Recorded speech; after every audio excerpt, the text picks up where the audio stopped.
to write down my goal for the session. And the notebook becomes pretty important as the story goes on.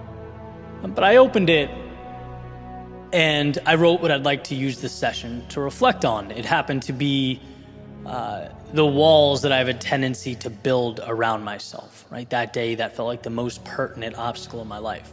I saw it as an opportunity to push back against that reality that human beings love to create normal and then latch onto it. And that's not ideal, because when we do that, we stop looking for places to grow, we stop pushing, we stop seeking to live life to the fullest. In other words, we settle. And so I wrote that down.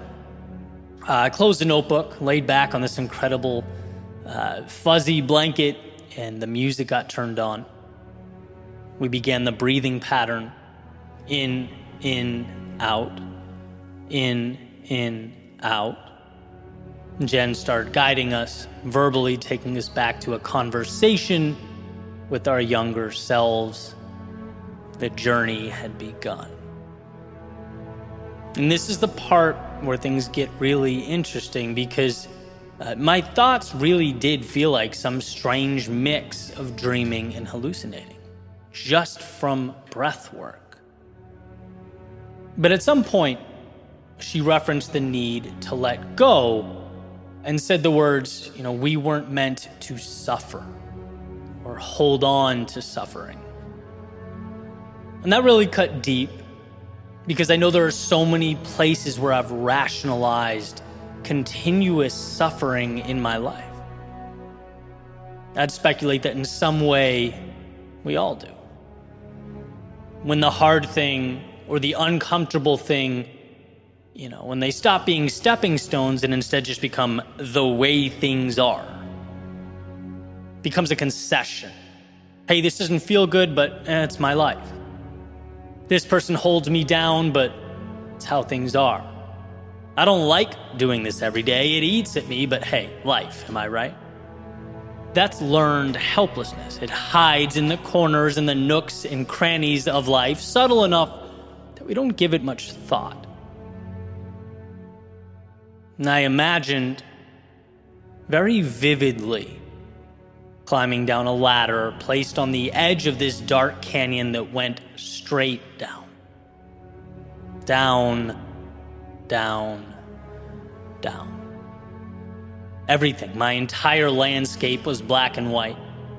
There was zero color, except for the rays of light barely visible at the bottom.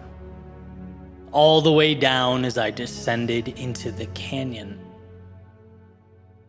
The colors, they'd get a little stronger, a little brighter, as if every step put a little more vibrance into my life. Each move down made things a little clearer, the ladder becoming quicker and quicker, eventually turning into a slide that brought me down to the base of the canyon, where upon landing and standing up, everything was illuminated. Fields of sunflowers, waterfalls, birds chirping, the sun shining, and it was there in that moment I realized my intention for the class, the one I wrote down in that little notebook, well, it missed the mark. Not in the sense of being incorrect or wrong necessarily, but it simply wasn't enough.